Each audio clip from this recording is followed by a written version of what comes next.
Hello again. Thank you for downloading this edition of High Performance Pilot, a show dedicated to improving our performance as aviation professionals. To do that, I embrace the core competency matrix and the behaviours contained within it, the skills, the knowledge and the attitudes. Coming up today, develops what-if scenarios and plans for contingencies, a situational awareness behaviour. Proficiency in situational awareness enables us to perceive, comprehend and project the current state of an evolving operational environment. Wow, that's a very technical statement. Maybe I should say situational awareness. How much spare capacity I have to enable me to understand what's happening and what's about to happen, with respect to the environment, the aircraft and the crew. It is a product of effective leadership and teamwork, workload management and communication. So let's get into develops what-if scenarios and plans for contingencies. First, we need to understand what it is. What-if scenarios are about increasing our resilience to the complex and ever-changing world we operate in. It's about understanding what our actions would be if something happened. What if we have an engine failure over high ground?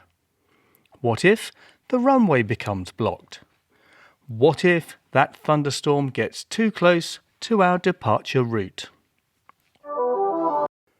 Developing contingencies allows us to have multiple plans in place for events we can predict but cannot be sure will happen, allowing us to switch between them as circumstances require.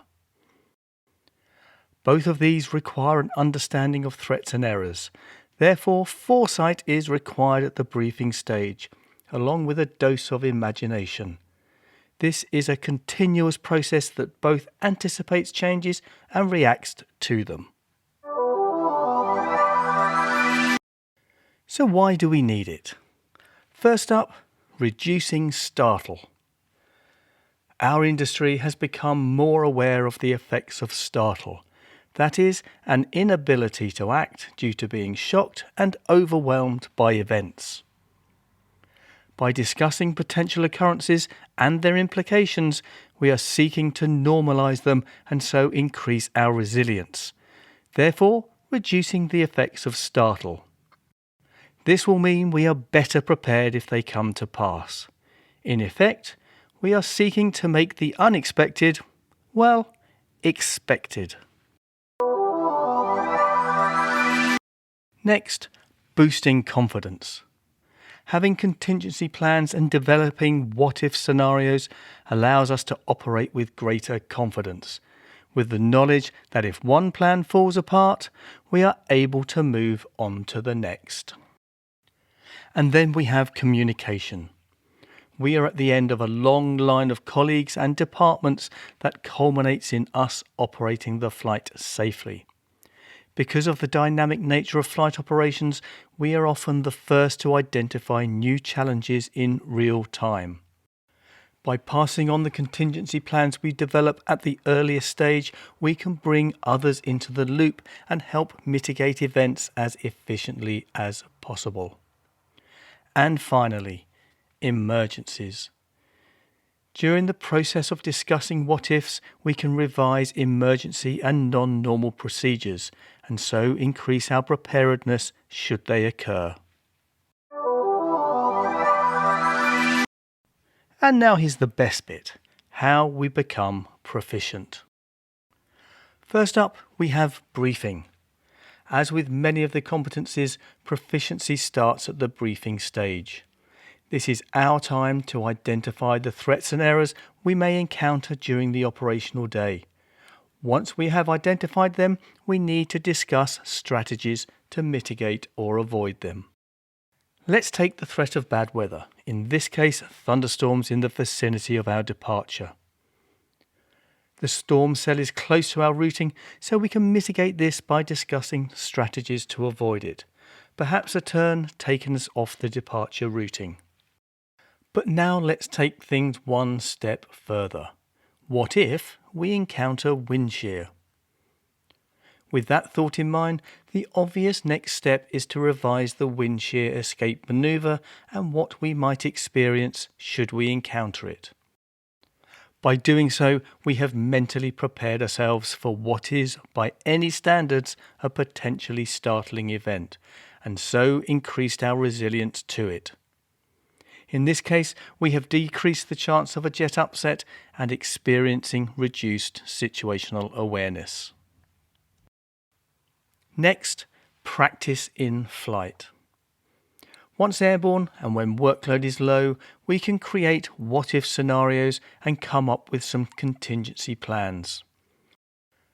Ask some questions. For example, what will our actions be if we had an engine failure now? What will we do if our destination airport becomes unavailable?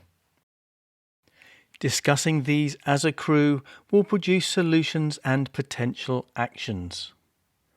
By acting in this way, we also provide an opportunity to review procedures, simulate performing checklists, all of which develops a positive team dynamic. Ultimately, this will reduce workload and so increase situational awareness should the contingency come to pass. With practice, this behaviour will become ingrained in the way you operate. Effective operation requires us to understand the potential threats and errors and so allow us to avoid or mitigate them. Here are some of the threats associated with lack of proficiency in, develops what-if scenarios and plans for contingencies.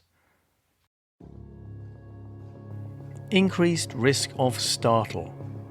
If we don't prepare ourselves for the unexpected, the level of startle we encounter when we do may overwhelm us. By being prepared, we lessen, but maybe not remove, the startle effect. Reduced situational awareness. If we don't prepare contingency plans at a time of low workload, then our spare capacity will be eaten up at a time of high workload. This will result in reduced situational awareness, which may become critical when combined with the startle effect. And so to this episode's key takeaways. Developing what-if scenarios and plans for contingencies is a behaviour within the competency of situational awareness.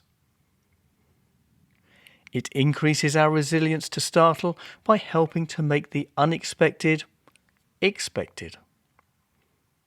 Briefing and in-flight practice are opportunities to develop proficiency in this behaviour. If we are not proficient, we compromise situational awareness during periods of high workload.